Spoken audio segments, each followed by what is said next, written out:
Bonjour, chers étudiants, je vous présente le cours de technique d'investissement relatif au quatrième semestre des étudiants de la filière IDF à l'INSEAD. Au niveau de notre 9e séance, nous allons travailler sur les options. Donc la valorisation des options serait la troisième partie. Premier point, c'est la définition. On définit une option comme étant un droit de réaliser une transaction future à des conditions fixées à la conclusion du contrat.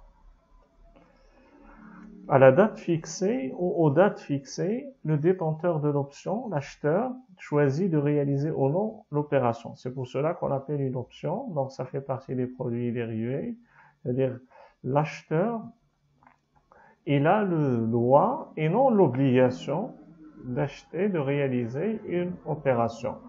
En revanche, l'émetteur, le vendeur, ici, est soumis au choix de l'acheteur. À l'échéance, il a l'obligation de se porter contrepartie de la transaction si celle-ci a eu lieu.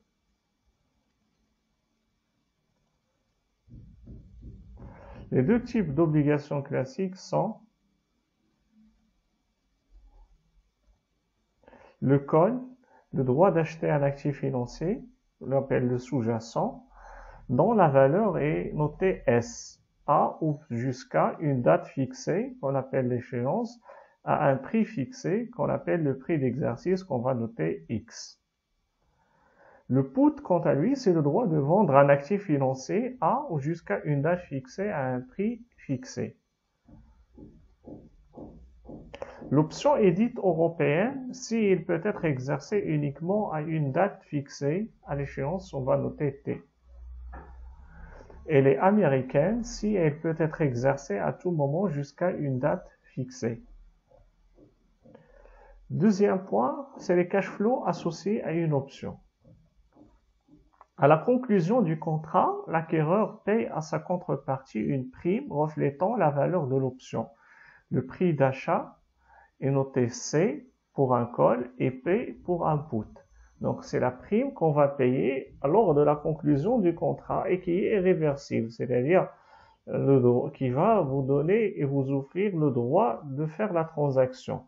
Et par la suite, au moment de la transaction, soit on réalise la transaction, on verse le prix d'exercice, soit on ne réalise pas et on a déjà versé la prime qui est un C pour le call et qui est noté P pour un put.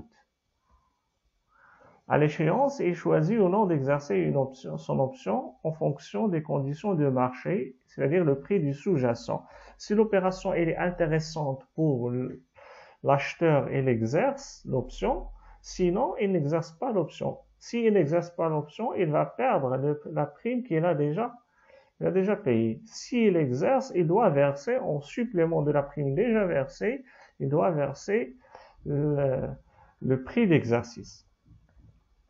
Valeur et profit à l'échéance d'un call européen.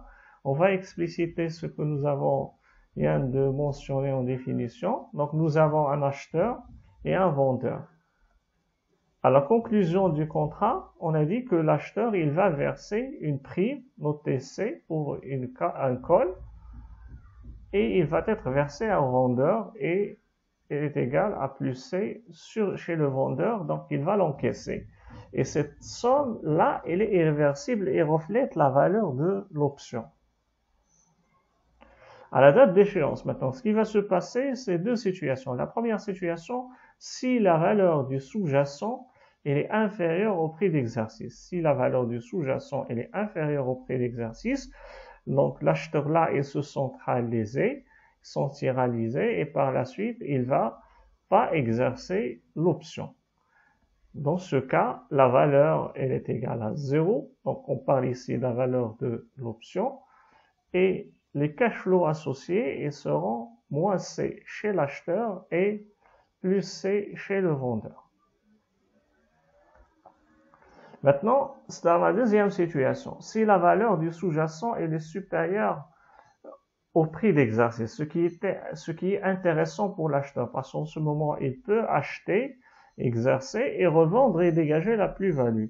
Dans ce cas-là, il va exercer l'option, le call, et il va avoir comme valeur, donc le call, il aura comme valeur la différence entre ST qui est la valeur du sous-jacent à l'échéance moins le prix d'exercice. Donc voilà la valeur qui sera dégagée en termes de col.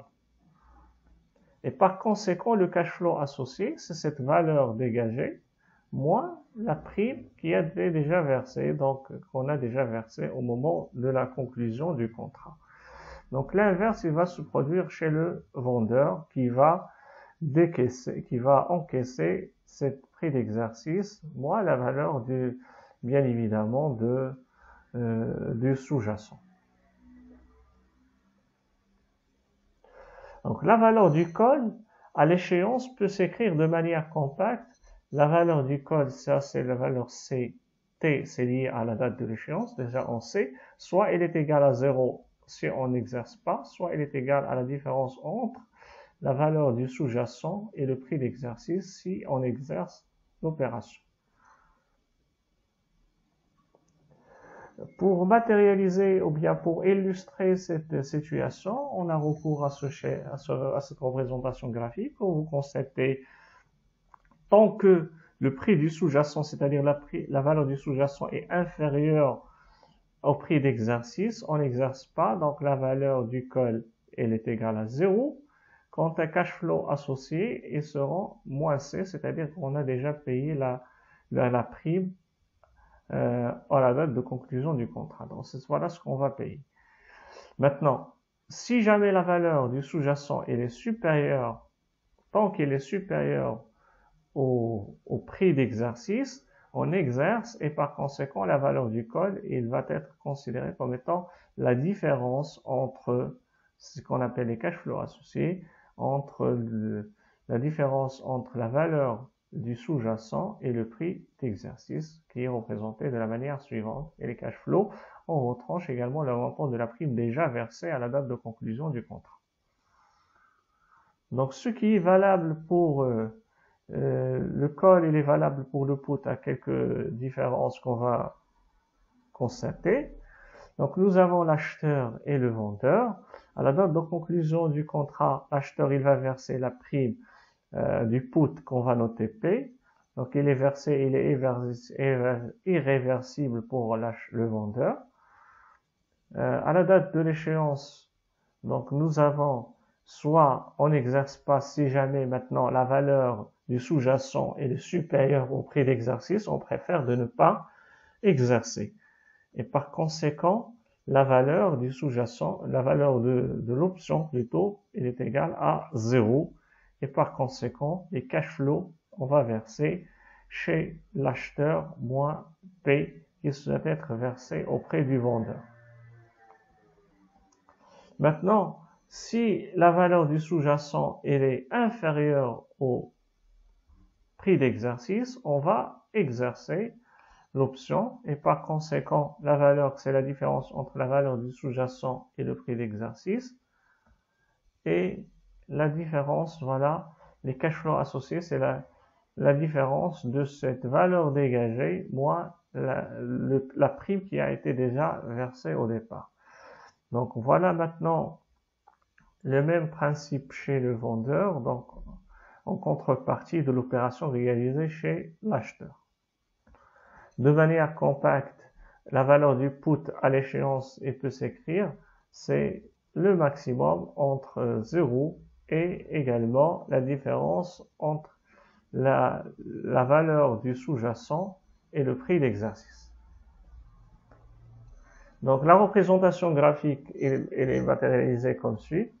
Donc nous avons, tant que on a dit la valeur du sous-jacent elle est maintenant inférieure, si la valeur du sous-jacent elle est inférieure au prix d'exercice, on exerce l'opération et la valeur du col, vous constatez qu'elle est décroissante. Maintenant, si la valeur du sous-jacent elle est élevée, on n'a pas intérêt à vendre et par conséquent, on ne va pas exercer et la valeur de l'option est égale à 0 et les cash flows associés, c'est la prime que nous avons déjà payée au départ. Concernant les bandes des options qu'on va déduire à travers les représentations précédentes, donc par absence d'arbitrage, c'est-à-dire pour qu'il soit impossible de réaliser un profit certain sans engager de l'argent, il faut à tout instant que pour un call, sa valeur il est comprise entre le maximum de 0 et de la différence entre la valeur du sous-jacent et le prix d'exercice comme borne inférieure et la valeur du sous-jacent comme borne supérieure. Pour un put maintenant, la valeur du put, que noté P, est supérieure strictement au maximum de 0 et de la différence entre le prix d'exercice et la valeur du sous-jacent. Notons que les bornes que nous avons déjà précitées, c'est-à-dire le maximum de 0 et de la différence entre la valeur du sous-jacent et le prix d'exercice, est dénommé la valeur intrinsèque pour un col, et pour le put, cette valeur est la valeur intrinsèque du put, notée maximum de 0 et de la différence entre le prix d'exercice et la valeur intrinsèque et la valeur plutôt du sous-jacent. La valorisation des options, on va utiliser le modèle binomial. On va expliciter d'abord le modèle binomial et on va déterminer les valeurs des options à l'image de ce modèle. Donc les options ne peuvent être évaluées qu'en suivant la démarche classique d'actualisation de la valeur future attendue sur la base d'un taux d'actualisation qui reflète le risque. En effet, la relation entre la valeur d'une option et le prix de sous-jacent est non linéaire. Il en résulte que le risque de l'option varie au cours du temps et que la prime de risque est variable. L'évaluation des options nécessite donc une autre approche. Chaque méthode d'évaluation d'options repose sur un modèle de l'évolution du prix de l'actif sous-jacent. Donc il y a une dépendance entre la valeur et l'évolution de la valeur du sous-jacent, donc le prix du sous-jacent, et également la valeur de l'option. Donc c'est ce que nous allons voir et c'est l'objectif de notre évaluation des options.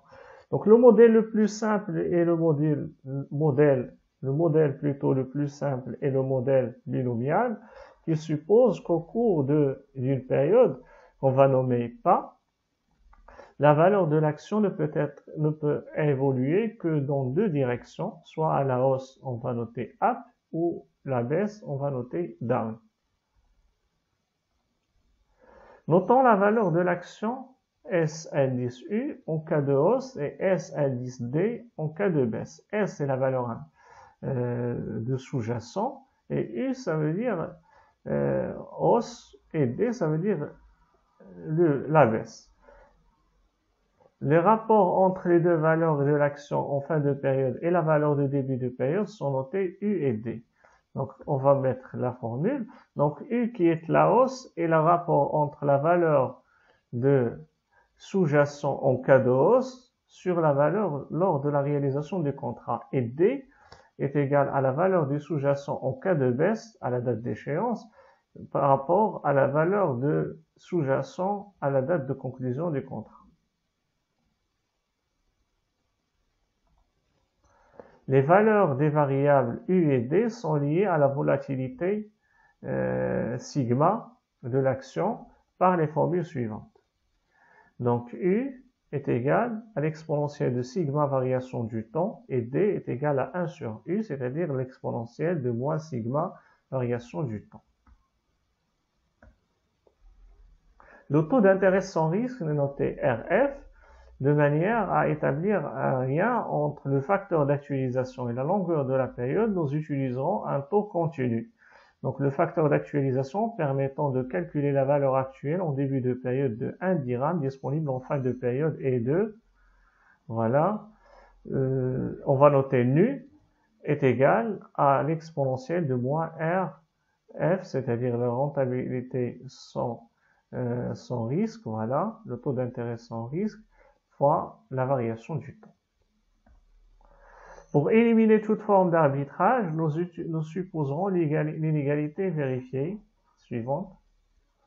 D est inférieur à l'inverse de nu, c'est-à-dire l'exponentielle de R fois la variation du temps, qui est inférieur à U, qui est également la borne supérieure qui encadre les ce facteur d'actualisation à l'inverse. Considérons qu'une option, un call ou un put, et notons sa valeur VU en cas de hausse, VD en cas de baisse. C'est-à-dire ici, V, c'est la valeur de l'option, qu'il soit un call ou qu'il soit un put. Voilà, et V, c'est sa valeur au début de période. Si l'option vient d'échéance en fin de période, VU et VD peuvent être calculés pour chaque valeur possible de l'action de la manière suivante. VU, c'est le maximum de 0 θ U SU moins la valeur du sous-jacent à la hausse moins le prix d'exercice, c'est le cas de la hausse, et VD, c'est le maximum de 0 θ, alors la valeur du sous-jacent en cas de baisse moins le prix d'exercice. Θ ici est une variable qui va prendre soit la valeur de 1 si l'option s'il s'agit d'un call, ou la valeur de moins 1 si l'option est un put. Donc là, c'est la formule générale. L'évaluation de l'option s'appuie sur le principe de l'absence d'opportunité d'arbitrage. Une présentation de l'évaluation part du constat qu'il est possible de créer un portefeuille qui réplique exactement le comportement de l'option en combinant l'actif sans risque et l'action. Ce portefeuille comprend delta action et un montant M investi dans l'actif sans risque. Donc l'objectif ici, c'est de savoir combien est égal à delta et combien est égal le M, le montant investi dans l'actif sans risque. Le nombre d'actions et le montant de la position dans l'actif sans risque sont choisis de telle manière que la valeur du portefeuille en fin de période soit égale à celle de l'option. Et par conséquent, le delta qui est le nombre des actions, que vous constatez ici, et le M qui est le montant de l'actif sans risque, en multipliant par le coefficient d'actualisation et en multipliant le delta par la valeur intrinsèque en cas de hausse, donc est égal à la valeur de l'option. Donc celle-là, c'est la valeur en hausse.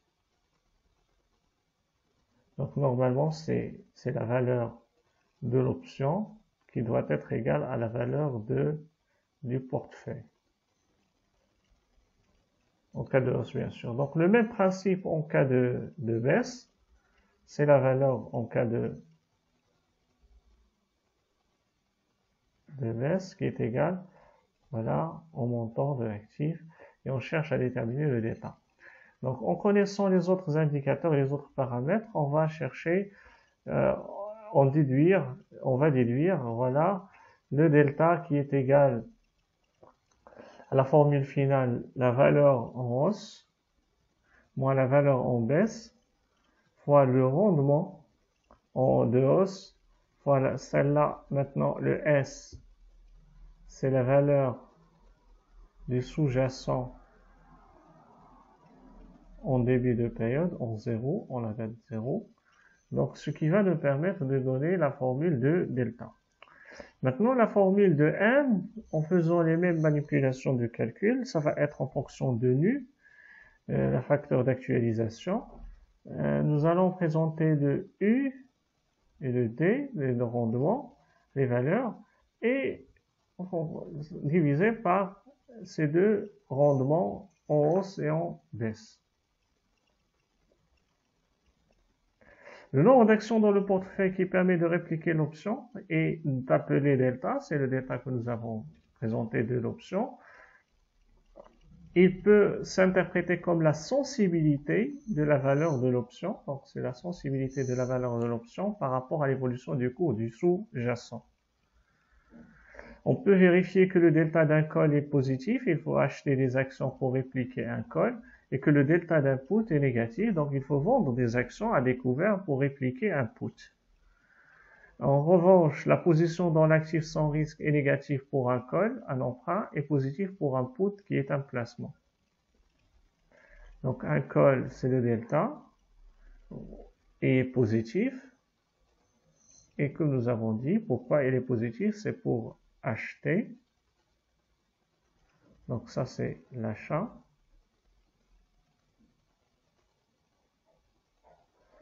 Et ça, c'est l'emprunt. en cas d'un call.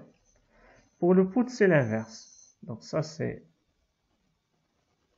la vente. Et le M, il est positif, je complète un placement.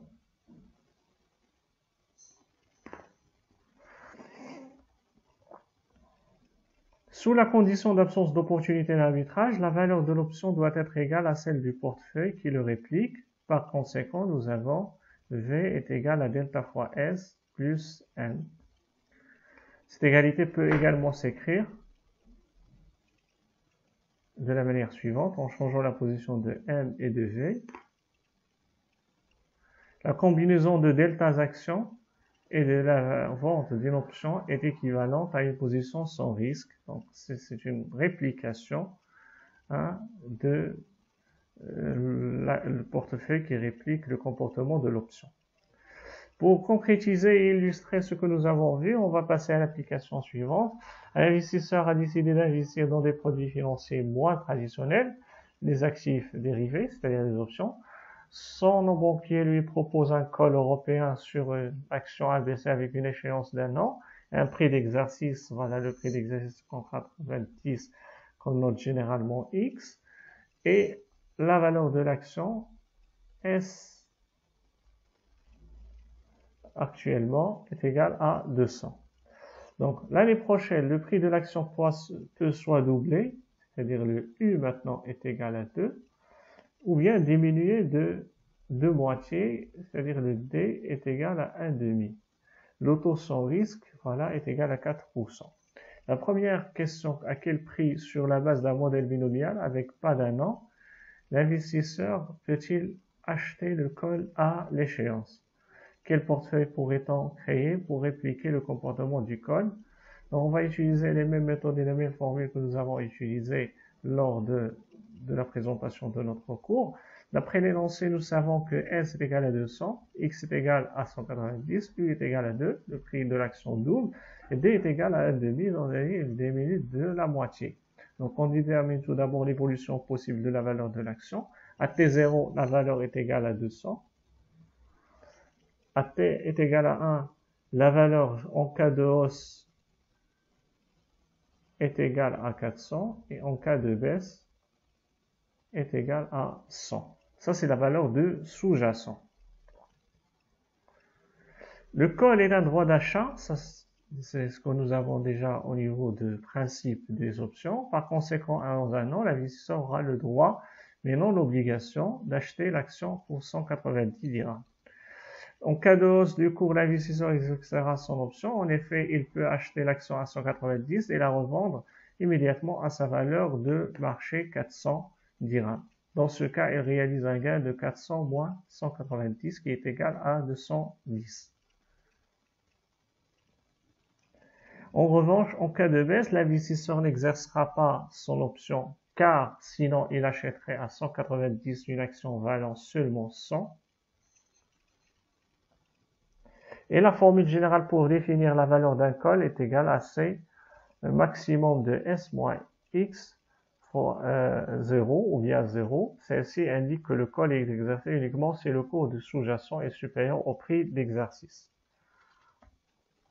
Dans ce cas, la valeur du call à échéance est comprise entre 0 et 210. La valeur la plus faible, c'est 0 et la valeur la plus élevée, c'est 210. Passons maintenant à la deuxième question. Quel portefeuille pourrait-on créer pour répliquer le comportement du call?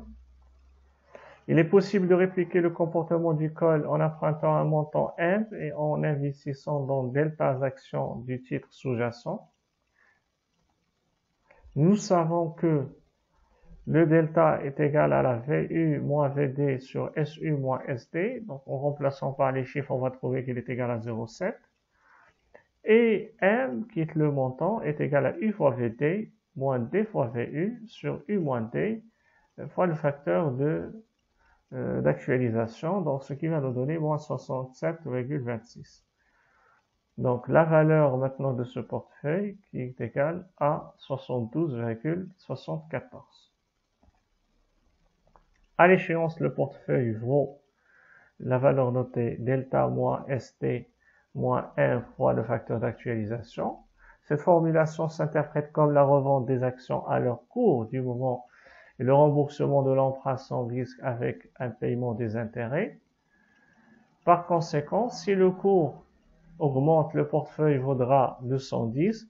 Si le cours diminue, le portefeuille vaudra 0. Et ce sont les valeurs également du col qui est égal à CU et CD.